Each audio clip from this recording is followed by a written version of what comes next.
My career sucks. Sex just isn't the same. What's my purpose? Where did this fat come from? My relationship is killing me. I'll never be happy. My debt is piling up. I'll never find love. Why can't I be like other gay guys?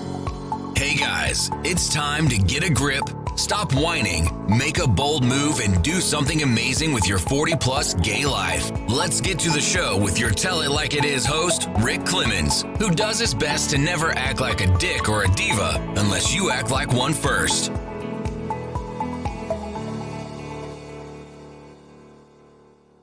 Hey guys, welcome to Happy Valentine's Day. Oh my gosh, can you believe it? 40 plus and we're still celebrating Valentine's Day. Never give up on romance. Never give up on love. Never give up on finding new ways to be in love. And that's what we're talking about today with a good friend of mine. He is a recurring guest. I actually think he's been on this podcast the most of any guest that I've had. He just keeps coming back and begging for more. I'm kidding. He's not. Although if he was begging for more, there's other things I'd probably let him beg for. But anyway, we won't go off topic here very quickly. I derailed this whole conversation already. But he is Dr. Wade Maggert. He is a good friend of mine. He has done amazing stuff out there helping people navigate through lots of stuff. And today we're going to talk about navigating through, what if I figure out I'm more polyamorous in my relationships, or I'd like an open relationship, or you bring that third person in on a regular basis. I know, Valentine's Day, really? We're going to talk about this stuff? Well, what better way to talk about love in all its different forms? So, Mr. Wade, you are back, buddy. So good to have you here, bud. Thanks for having me. I'm very excited to be here. Yeah, we've been talking about this for a while. I know it's come up every time we think about doing a show together. I think for many people, probably more than would admit, that this thought of opening relationships and trying something different is probably more prevalent than most people think. I'm just curious what your take on what I just said is. Prevalence of people wanting to do it? Yeah. I think it's much more than. Oh yeah. Most people won't admit it. Yeah, well, you know what? Yes, I would agree with our generation, or maybe just below us a little bit. Yeah. But I'm noticing a lot of the younger generations are very open to this, and a lot of them do it. And they do it with like, what's the big deal? Like, what's the big deal? This is a norm, right? Yeah. I know, some younger people in my world, they're like, I don't know, I just love and enjoy who I love and enjoy in the moment. And that's what it is. That's how we do it. But you're right. There is something about our generation because, I don't know, I guess because the way we were socialized, even as older gay men, which I'm not saying we're not dead, guys. We're actually not dead. You may think 60 is dead. I'm 60. I don't know. I think, Wade, you're in your 50s, but we're not dead. We still can rock it.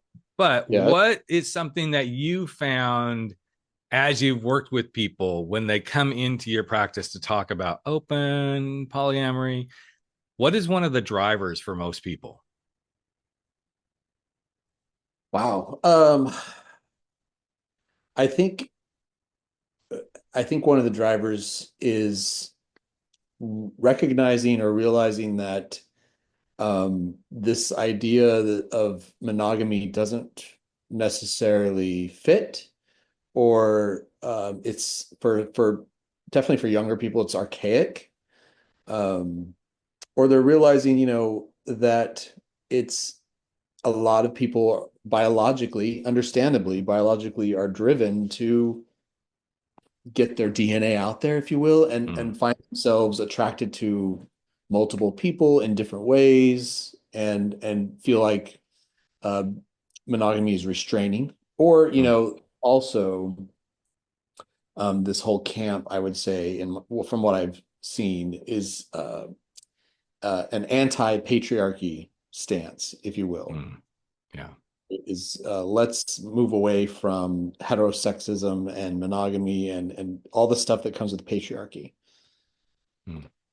I think it's interesting when you really think about how people define monogamy. It's, at least what I've seen, is so many people start with, well, it's just having sex with this one person. I'm like, really? That's the basis of this?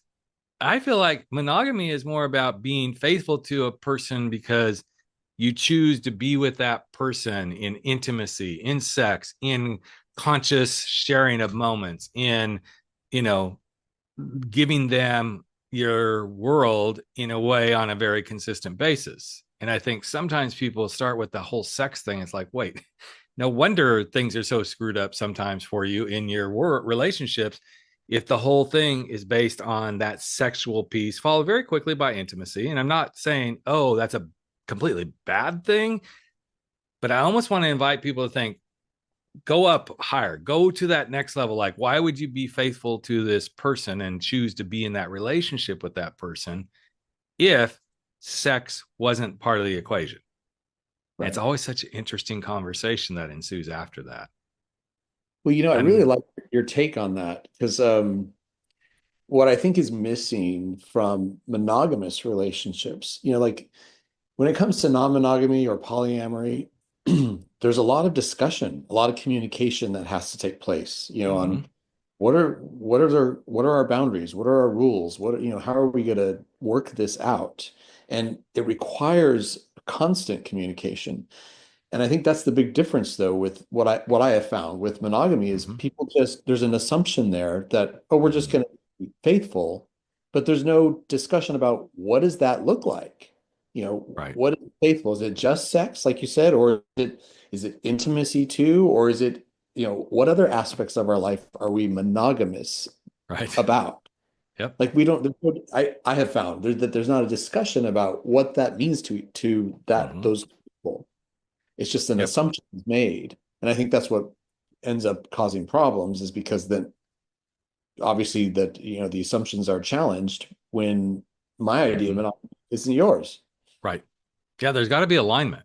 And I love that you brought this up because there's the alignment, there's the boundaries, there's the understandings of things. And then we're not just talking about in gay relationships. This is like, I have friends who are in open relationships that are heteronormative, and they've all said, in fact, one of my good friends, she does a lot of work in this space. They've all said what you just said. Communication is the key, which is the basis of all good relationships. Yes. But when we're not communicating clearly how we want to be in this open space, then chaos is just going to continue to thrive. Right. When we opened up our relationship, one of the key things was, are we going to be open together or are we going to be open separately? And we set some boundaries around how that works. When I said that to some friends, they're like, I can't even believe you're actually having those kind of conversations. How did you navigate that conversation? I said, you just do. Because if you don't, it really screws up everything. Yes. In a huge way. As you've kind of navigated your own, what are some of the key conversation pieces that you feel like have helped you thrive? Ooh, that's a good one. I don't have to really think about that because there've been a lot of difficult conversations, and I think honestly that is the thriving piece is the willingness to have a difficult conversation. Yes. And not take it personally. Like, okay, so my partner, like I'll give you an example. My husband doesn't really care to talk about what happens outside of if it's just me and someone else. He doesn't really care to know. And that was a big difference with us. Like I wanted to know. Well, I thought I wanted to know. Right. And let's redefine that statement there. It is. It's interesting because I was the same way. I'm like, I want to know. And then I'm like, maybe not. Yeah. Well, and it wasn't because like, it definitely turns me on to hear about what's happening or what happened, I should say.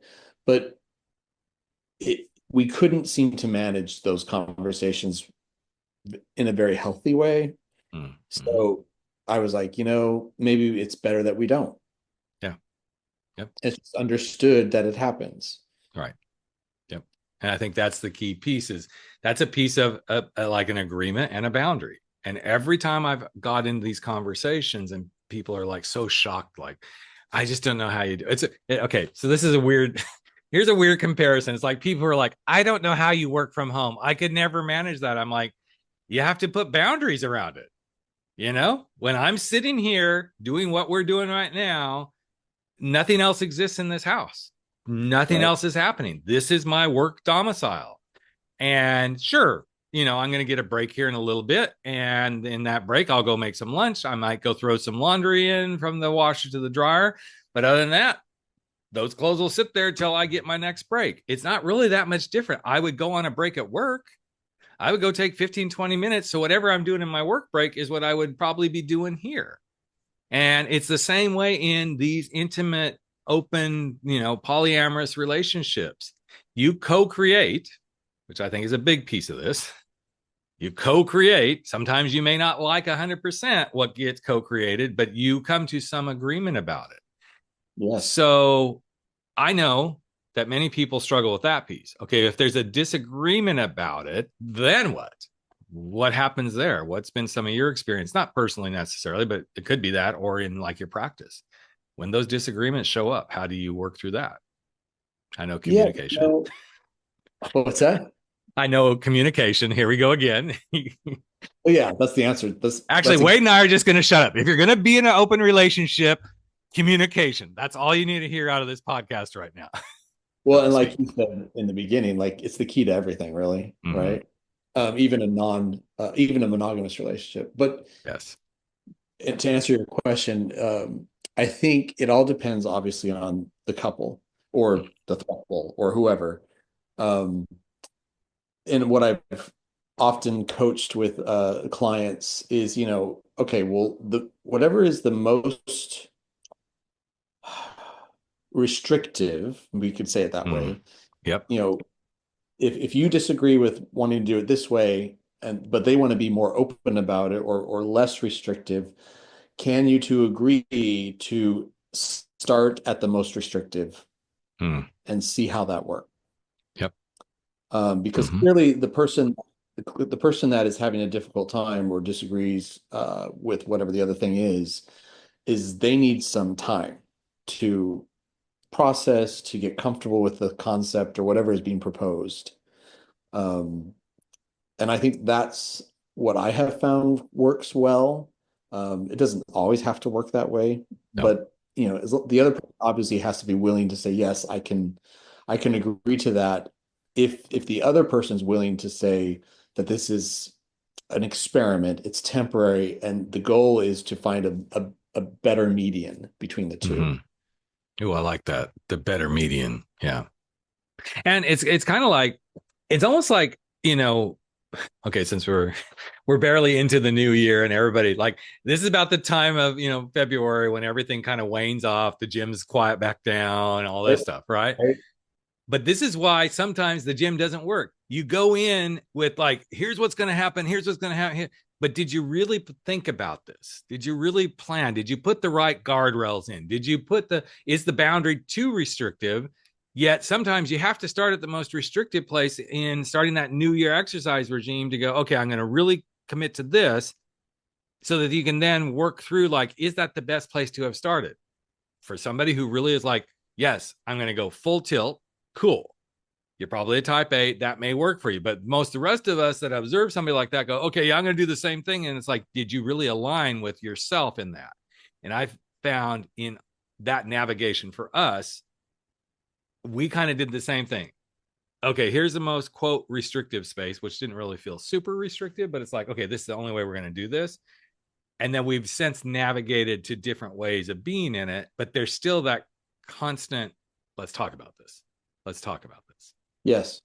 Yeah. And I think that's a great example too. And what I hear you say is like, we start there, but we're flexible. We're open to continue talking about it, but allow ourselves some breathing room to allow this restrictive boundary to have some flexibility. Yes. That we can try something different and say, okay, this does work. Well, it does, but part of it making it work, Wade, is really understanding what would make it work for you, but not just stopping there. what would make it work for your husband or your partner that comes into the equation as well. Long Yes. time ago, I had somebody that I spoke on panels with, and it kind of shocked me. She's on a panel. She's an ally to our community. She was a mom with a gay son, and we were sitting outside getting ready to go in and do our panel and just chit chatting. She goes, "I think I'm going to go a different direction with how I talk about my allyship today." I'm like, "Okay, cool. That's your role. Let's go do it." She actually revealed that she had a throuple. And I, of course, was all I could do to stop from falling out of my chair. I'm like, whoa, this is like new information big time, right? But it really worked. And the reason it really worked is the agreement was she had the girlfriend who came and spent time with them a few days a week. The girlfriend wasn't interested in the husband. The husband wasn't interested in the girlfriend, but they all jointly enjoyed the friendship and what it was. Now, somebody hearing that's going to go, that would never work for me. I already hear all those people going, no, that. But that's what worked for them. And the reason it worked was because they had conversations about how this would work. And I think sometimes when we get into those interesting spaces, you got to okay, make sure you know how it can work for you, but don't judge somebody else on how they do it. And I know every time we've done a show, and I know this will happen with this one, there will be people who completely don't agree with this, and that's okay. Then don't. It's kind of like if you don't want an abortion, then don't get an abortion. If you don't want an open relationship, don't have an open relationship. Pretty simple. You don't want However, gay married. Yeah, exactly. However, to those people who are like, I can't really see that working, what would be something that, as a therapist and some insight into this, that you would share with them without pointing the finger at them? If they're like, oh no, I'm a monogamous, how do you navigate something like that if maybe their partner's like, I'd really like to explore this? Because that's a tricky one. That is a tricky one. Well, obviously, if two people really love each other and they want each other to be happy, then we have to start there. Well, okay, if this person doesn't want an open relationship at all, but this person would like to, it's how are we going to manage this? You want your partner to be happy. They say that they want an open relationship or they want to dabble. First of all, do you think you could let them do it? And if not, then we have to discuss. There's more stuff to work through. Well, is this going to be the end then? Mm-hmm. You really want that. If you're loving and committed and especially if you've been together a while, is that really worth ending the relationship over? And if not, if you want to stay together, well, then let's work on what are your hangups about this? What's so difficult about this? What's so hard? And a lot of times, what's missing? What's missing that this, not that I think anybody can be everything to anybody. I will never ascribe to that belief. If anything, I'm like, nope, my husband can't be everything to me, and that's why I love him. That's exactly why I love him. He is not my everything. He's a great portion of my life, but he can't be my everything, because as soon as I saddle him with that responsibility, he loses and I lose. Yes. And actually, I'm really glad you brought that up, because that is one of the biggest reasons that monogamy, or a lot of what people don't realize is a lot of their underlying unconscious beliefs about monogamy, is that one person has to be the source of my everything. Because that's what our culture has evolved monogamy or coupledom or marriage into. Marriage used to be a contract, between very rich people and what would keep our status and keep our wealth. It was not about love or romance at all. But it evolved to become about romance and love, and the underpinning of that is this person has to be your everything. Right. And that's what trips a lot of people up that are in monogamous relationships. And don't get me wrong, there's nothing wrong with a monogamous relationship, as long as that's what both of you want and you've talked about. But that I think that really needs to be explored. It's like, what are your beliefs about monogamy? And you think you can't do it. Well, why? You can't be non-monogamous. Well, why? And I'm not saying that you have to change your mind, but have you ever really explored why you believe it doesn't work? Mm-hmm. Yep. And why you believe an open relationship might work. This is something that comes up really consistently in my world, Wade, of guys coming out of the closet late in life, because many times, well, yeah, I would say many times, it's actually a pretty big majority. They try to work through it. So the husband and wife are like, okay, he wants his dick and eat it too, so to speak. And so they try to make this work, right? I'm never going to oppose that. But I also know that some of the keys are everything we just talked about. What are the agreements? What are the boundaries? What's the necessary knowledge to share and not share? Where will jealousy enter into this equation? Where will these feelings of, well, they're doing this, but what about me? All of these things have to be worked through. And it's really interesting that a majority of people I've coached through that phase, it never lasts. It still never lasts. It's almost like a band-aid too. Okay, we finally need to recognize he is gay. He is going to go find a man, all these different things. I've got a handful, like literally like maybe 5 clients out of all these years I've been doing this work, that they're still married to their spouse. They're making it work. But guess what the basis of it is? They've got the agreements. They've got the boundaries. They have a lot of communication. One in particular, one of my favorites, she finally came out and said, well, I'm a lesbian. But they still love each other. They still like hanging together and all this sort of stuff. So they're making it work. Neither one of them really wants to break up what they have. And it's just such a, and some people would hear that and go, oh, no. How do you have boyfriend, girlfriend? Let them do it. It's theirs to go do. Right. But jealousy is a huge piece of this. Well, and jealousy, I think, really comes from 2 things, in my opinion, is your attachment style and your insecurity. Right. Yep.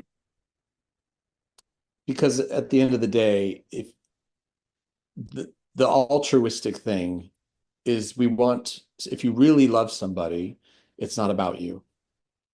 You want them to be happy and reach their fullest potential. And this is what I tell clients. It's like, what I notice, I should say, is when we're so afraid that the other person is going to leave or find someone else, or you're never going to be, there's always going to be someone hotter than you, someone smarter than you, someone whatever, but if you remember that your partner picked you for a reason, then it's not about those other people, right? Yep.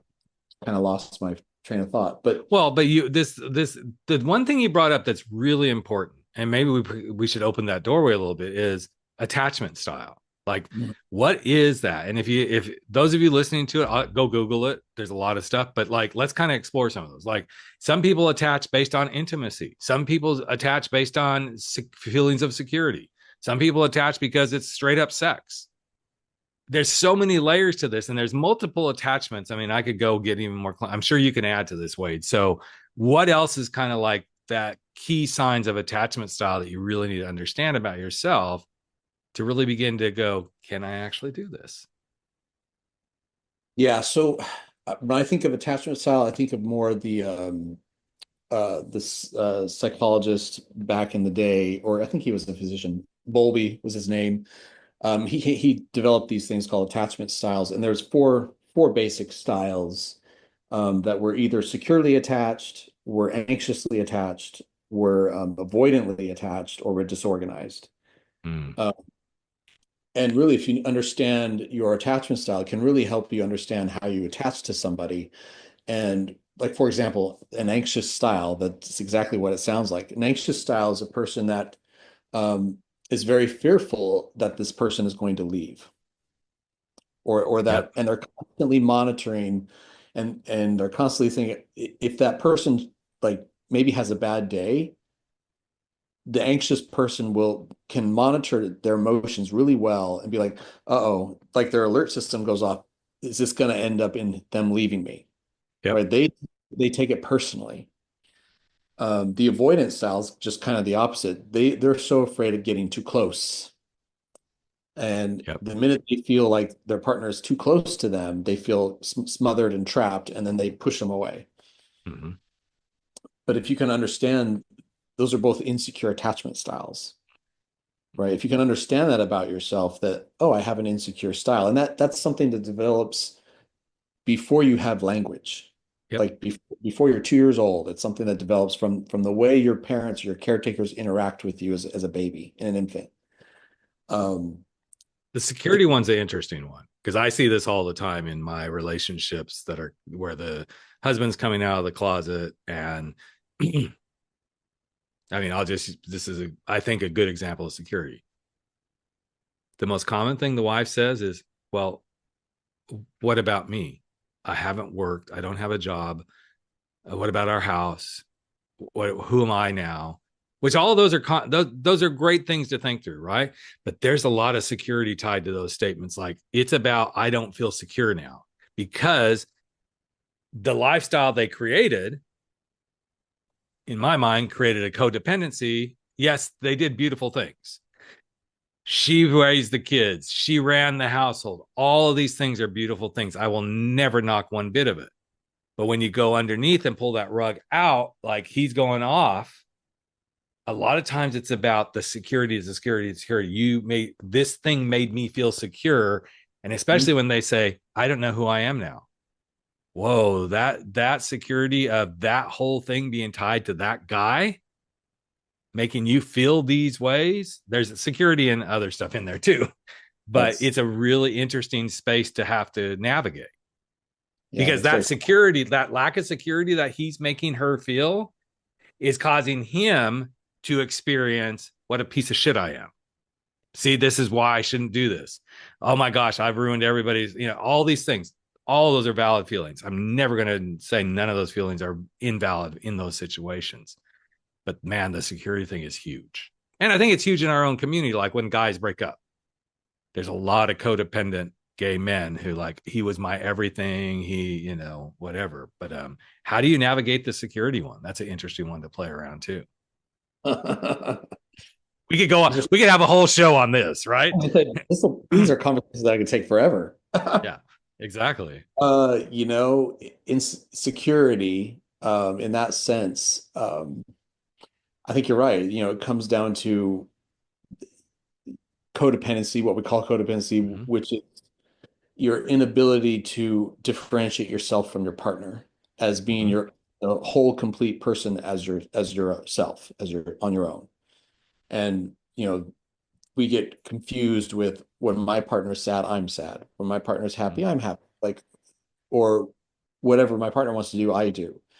And because you lose yourself in that. And so that makes sense that but then that you would desperately cling to that as well, because you don't have this solid foundation for yourself. So you constantly cling to that other person for foundation. And I think that's, like you said, it's a burden that you put on the other person. And this makes me reminds me of what I was going to say earlier. It's like, if you're so afraid that they're going to leave, the interesting thing is we're very paradoxical, right? Is we defend against what we feel because we're so afraid to feel it. So that's like, for example, the person that's so afraid their partner's going to leave that they're constantly like, where are you going? Who are you going with? Like, what are you going to do? What time are you going to be home? Like, or you need to be home at this time. Like what you don't realize is that you're controlling your own fears through the other person. You're using the other person to control the way you feel. Like, I don't want to feel insecure. I don't want to feel scared. So let me make sure they're going to be home on time. That way I don't have to feel scared with the minute they're not home on time. Yep. But what you don't realize is all those behaviors push them away. Right? Yep. Like, you think you're making yourself feel better, which you are, but you're making them feel worse. Makes sense? It's very, no, I was that guy. When I first came out. I latched on out of a fear of anxiousness because I didn't want to be alone. And now this is the weird twist on all of this. I love my husband to death. I mean, 23 years, you just, you're more than making it work. Right. And I always say if something happens to us, natural cause of death or anything, I will probably be alone and love it, because I've never experienced that being 100% with myself. I mean, as soon as I came out, I had my kids. So every other, kind of crazy schedule, but let's go to the every other week had the kids sort of scenario, which came about fairly quickly. I was trying to be myself, date guys, get out of the just Mr. Hookup all the time, because that's how I did it before. And then guys came in, guys came in, guys came in, guys left, guys left. And every time the guys left, it was because I was holding on for dear life. And even at the beginning of my relationship with my husband, there was holding on for dear life moments, until I realized this is bullshit. I can't hold on this tight. There's still moments sometimes that shows up in weird ways. Mhm. But recently he had a day off. I didn't. He went out with a friend of ours, did some hiking and stuff like that. He said, "Hey, here's where we are. Cool. Have fun." That's all I said. The old Rick would have been, "Well, when are you coming home?" I didn't even know when he was coming home. He got home. I was still doing stuff. I was on calls and everything. And I texted him, didn't hear the door because I had my headphones on. Like, "Hey, are you going to be hungry when you get home?" And he's like, "I'm home." Old Rick would have been, "Well, why didn't you tell me?" And all these things was because I started to understand my attachment style in relationships. And I still have to navigate that, Oh yeah. because it's always going to be, even no matter how hard you work on it, that little pebble in the shoe is always going to be there, because guess where that came from for me? My parents. Of course.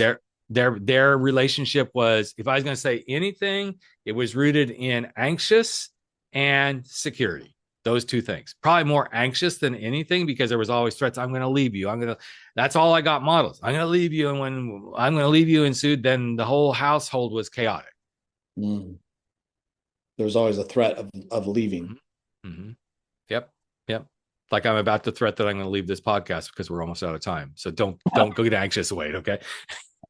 No, but I think these are very important pieces to get to. Like, if you understand your attachment styles, guys listening to this, or gals too, but mostly guys listen to this, you can do so much good work in relationships.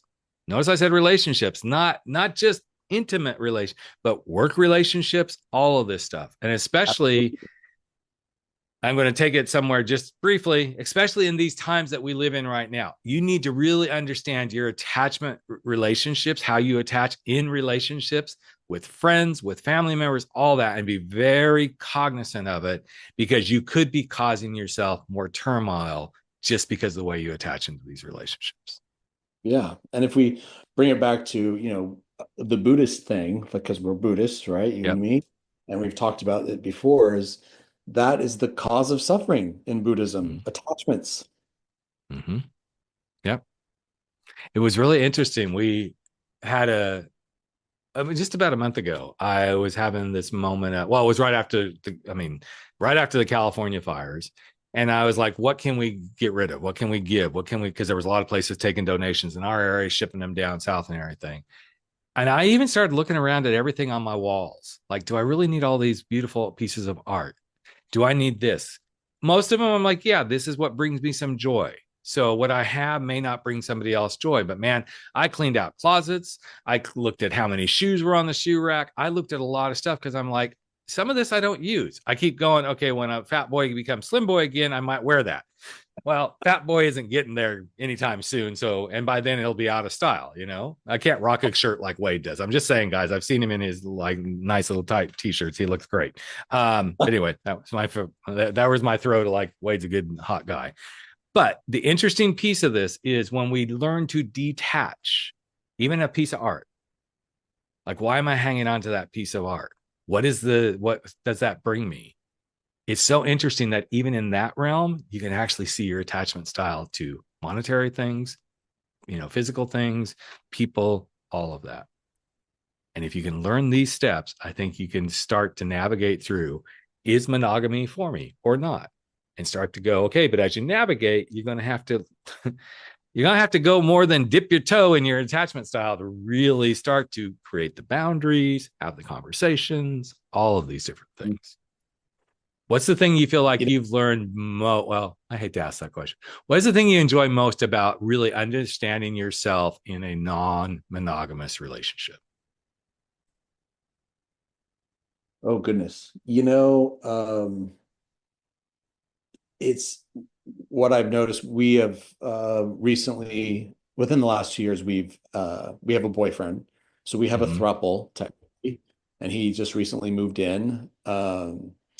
And because my husband and I have been together so long now, I don't have the same kind of reactions that I used to have in the beginning when it was open.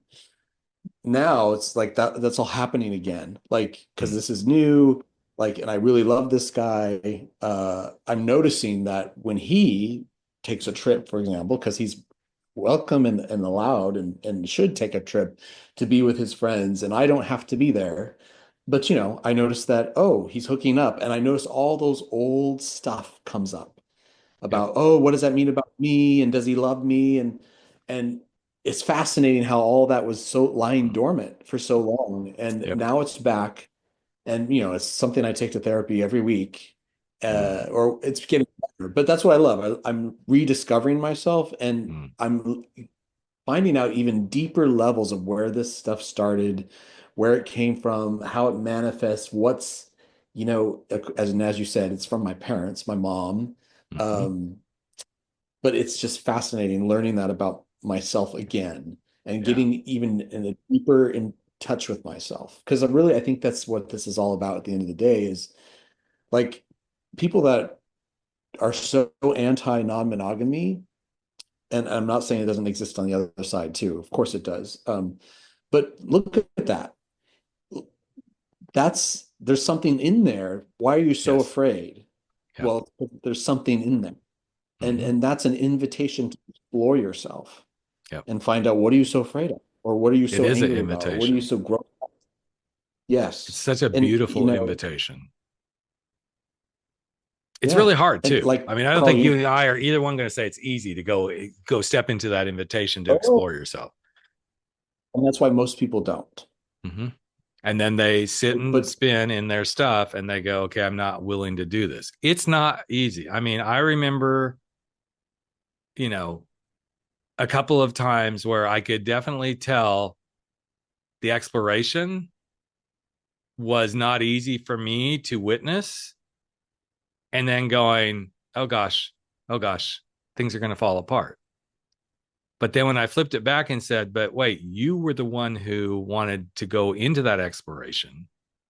And now that hubby's on board, you get to continue to navigate how you show up. And it's interesting you brought up what you did because there's been some feelings in the last year as things have evolved in different ways that there's one side that I really love the pleasure and witnessing of how he interacts with another guy, whether it's sex or intimacy.